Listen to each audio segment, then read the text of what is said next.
बुद्ध जी के साथ भी जीवन में यही हुआ। भगवान बुद्ध भी कुछ इसी तरह से संघर्षशील जीवन था। उन्होंने भी संसार को देखा। उस समय भी लोग मृत्यु को धारण करते थे, उस समय भी गरीब और अमीर होते थे, उस समय भी काम क्रोध मोह लोभ था, उस समय भी मद था। पर उन्होंने सबसे समझा, सबसे समझकर जब बाहर चले तो उन्होंने समझा कि दुनिया में सब कुछ है, हम प्राप्त नहीं कर पाते, अपनी एकाग्रता की ऊर्जा को इकट्ठा किसी भी कार्य में नहीं लगाते, फोकस नहीं करते। और उन्होंने सारी बाहरी दुनिया की ऊर्जा को आंतरिक चेतना में लगाया और सब अंदर की ऊर्जा को जब एकाग्र किया तो उस ऊर्जा को अपने में समाहित कर लिया एक चुंबकीय आकर्षक के माध्यम से, और उन्होंने शांत चित्त आनंद की अनुभूति की। भगवान बुद्ध जब उस गांव पहुंचे, उस गांव में राजा थे, ये धर्म का भगवान का नाम लेते रहे। एक राजा रूप में एक छोटे छोटे जो गढ़ियाँ होती हैं, तो गढ़ी का एक मालगुजार था। मालगुजार देखा, अरे ये मेरे गांव में मेरा वर्चस्व खत्म करने आया है, यह मेरा वर्चस्व खत्म कर देगा, ये बड़ा धर्म और ज्ञानी बना है, यह कैसे हो सकता है। उन्होंने जब उनके पास गए, 2 शब्द ज्ञान की बात की बुद्ध ने। बुद्ध के साथ उनके अनुयायी 2 4 10 शिष्य पीछे पीछे ज्ञान ग्रहण करने वाले, क्योंकि प्रकृति ईश्वर जब किसी के माध्यम से इस संसार का कार्य कराते हैं तो उनके सहायक रूप में भी कुछ देते हैं ताकि उनका सहायक हो सके। जिस तरह कृष्ण जी खुद ही सारथी बनकर अर्जुन का रथ चला रहे हैं, राम जी के साथ हनुमान जी साथ दे रहे हैं, लक्ष्मण जी नागलोक से आकर साथ दे रहे हैं। कोई किसी रूप में एक दूसरे के सहायक होते हैं। हो सकता है मेरे इस ज्ञान के माध्यम से आप सब लोग ईश्वर की प्राप्ति के लिए मेरे सहायक हो। मैं तो मानता हूं आप मेरे ही हो, मेरे अपने हो, सहायक हो। अब आप अपने जीवन के आंतरिक ऊर्जा को किस रूप में देखते हैं, यह आपके विचार, आपके कर्म, आपकी योग्यता और इस वक्त का सुनने का शब्द की चेष्टा, कितना अंकलन करते हो, कितना अंदर उतारते हो, यह आपके जीवन को तय करेगा।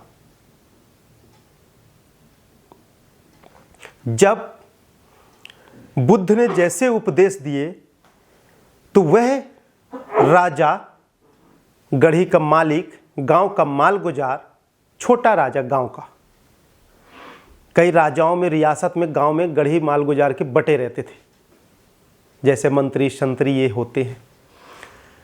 उसने देखा ना, कुछ क्रोध में इतनी गाली दिया, इतनी गाली भगवान बुद्ध को कि बुद्ध तो बुद्धत थे, उनको तो फर्क नहीं पड़ा। वह तो मुस्कुरा रहे थे शांत आनंद की डुबकी लगाते हुए।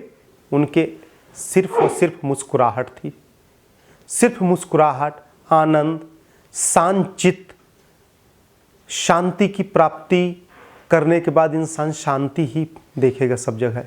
उसे तो शोरगुल में भी शांति ही दिखती है।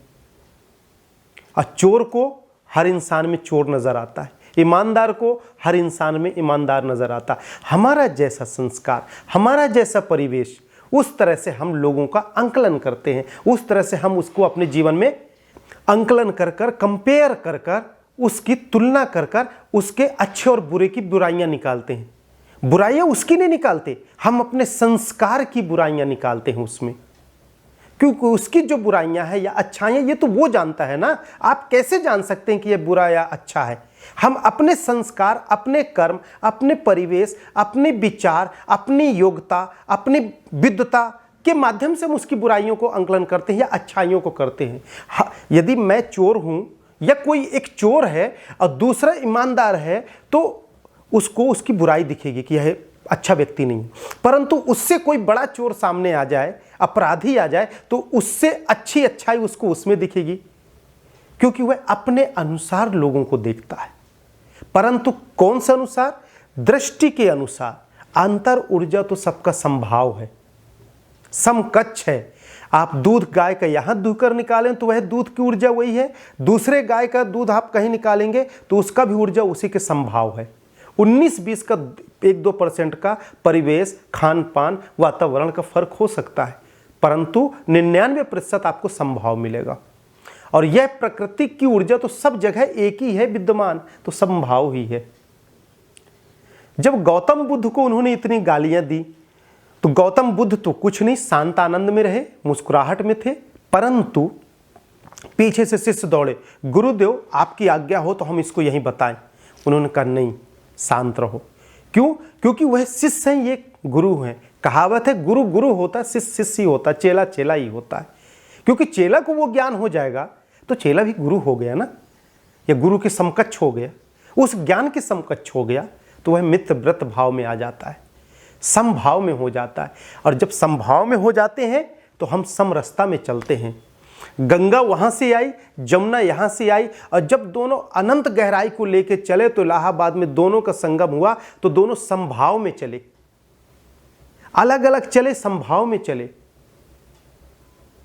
तो यह समकक्ष होता है। परंतु गंगा गंगा है, यमुना यमुना है, गुरु गुरु है, शिष्य शिष्य है। यह जीवन का एक मूलभूत ज्ञान है, यह अनुभव है, यह प्रत्यक्ष दृष्टि में देख सकते हैं, इस भव सागर में देख सकते हैं। जब बहुत सारा राजा बोलता गया, बुद्ध कुछ नहीं बोले, जब बुद्ध कुछ नहीं बोले, तो राजा बोलते बोलते गाली गलौज देते देते सब वाणियों का उपयोग करते करते शांत हो गया। जब शांत हो गया तो राजा की चेतना जागी, अंदर की ऊर्जा, बोले अरे मैं इसको कब से बोले जा रहा हूं, ये कुछ जवाब ही नहीं दे रहा। और उसके अंदर की जितनी दूषित ऊर्जा थी, वातावरण था, जो सराउंडिंग था, जो दिन भर सारा दिन निगेटिव एनर्जी को लेकर निर्णय करता था, वह सब भरा हुआ था अंदर, वह सब निकल के विस्फोट हो गया सौरमंडल में बुद्ध के सामने। वह बुद्ध हैं जो लोगों की चीज़ों को, नकारात्मक को क्षण भर में नष्ट कर दे। उस बुद्ध को हम लोग भगवान बुद्ध के नाम से जानते हैं। जब वह अंदर से खाली हो गया राजा, और क्रोध शांत हो गया, क्रोध उसका शांत नहीं हुआ, ना वो राजा क्रोधी है, ना कोई व्यक्ति दुनिया का क्रोधी है। जो हमारे अंदर भरा है, जब तक वह विस्फोट नहीं होता, बाहर नहीं निकलता, हम खाली नहीं होते। पेट में गंदगी रखते हैं, खाली हो जाता है, मन प्रसन्नचित रहता है, फिर नई ऊर्जा को ग्रहण करते हैं। तो हमारे अंदर जो कुविचार है, इसको विस्फोट कर दो, निकाल दो, भड़ास को मत रखो। व्यक्त करने से ज्यादा गुनाह है अंदर रखना। व्यक्त कर दो, आप बिल्कुल आनंद में रहेंगे। ऐसा है। इसके बाद राजा शांत खड़ा रहा।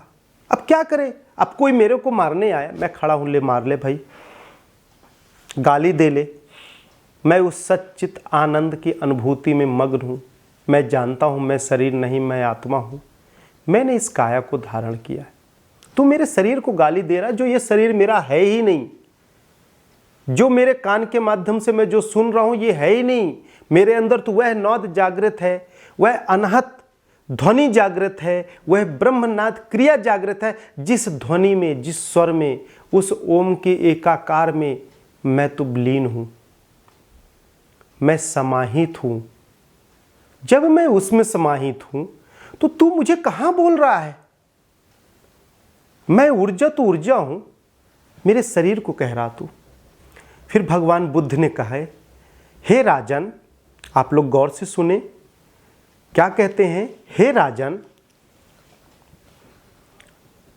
आप मेरे एक छोटे से सवाल का उत्तर दे दें, मेरे प्रश्न का उत्तर दे दें।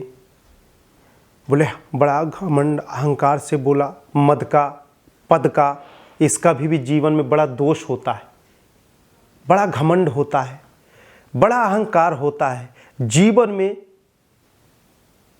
80% तो हमारे पतन का हमारा यह मार्ग होता है।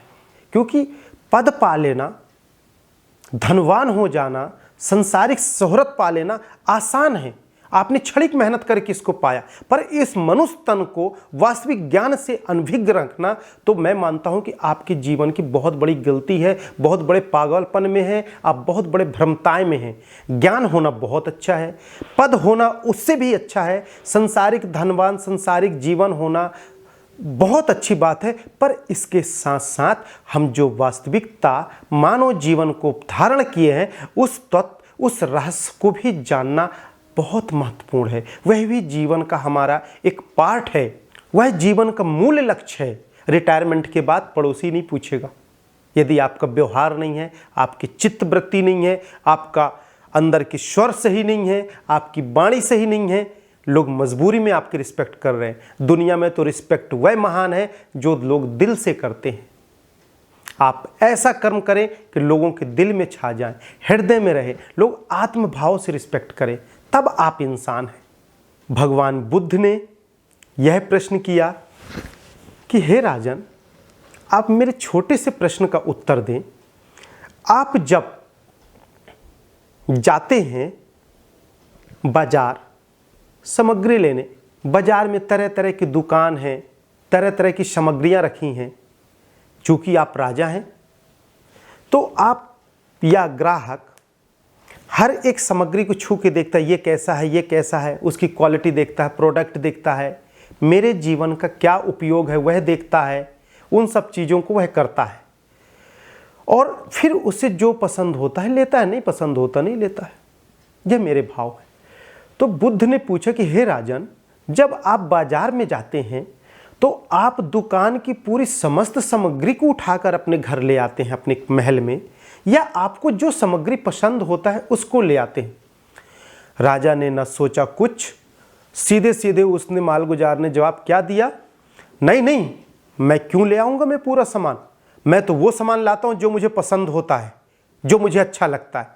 तो बोले हे राजन, ऐसे नतमस्तक हाथ जोड़कर कहे, ठीक इसी प्रकार मैं इस संसार की बाजार की दुकान से आपके इस वस्तु को जो आपने भी शब्द रूपी से मुझे दिया, इस दुकान इस बाजार से मैं इसे नहीं लेता हूँ। यह आपकी चीज़, आपके ज्ञान, आपके वस्तु मैं आपको लौटाता हूँ।